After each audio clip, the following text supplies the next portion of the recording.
خوت من اليوم غتبقاو تشوفوني بهذا الكادر هذا، واشتركوا في القناه.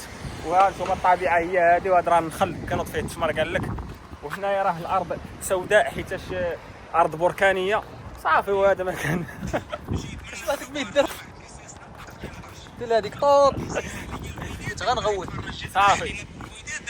شوفوا الاخوان دابا هاد البلاصه هذه، هاد المدينه كلها ولا الجزيره كلها معروفه بهاد الدور قصارين، فهمتي؟ داكشي علاش كيجيو لها التوريست بزاف بحال دايرين كلهم بيضين وقصار. ودابا الناس كيجيو لها التوريست لحقاش مولفين العمارات كبار.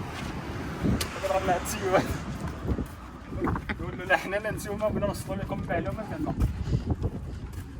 هانتوما كما كتشوفوا الحياه هي هذه. ولا بحال شي عربي نو شوفوا انت شي عربي نو هو في مكربز فيه عربي فيه شويه ديال خليك تدوي على راحتك. والو سالا ديال الهضره صاحبي. كما كتشوفوا انا راه كنحشم، واخا نبان لكم بحال هكا راه كنحشم انا بزاف. صافي وهذا مكان، والى هنا تنتهي قصتنا. ما تنساش تورك على البطونه الحمراء صافي، وبركه من الهضره، وهضره ما تشري خضراء ان شاء الله.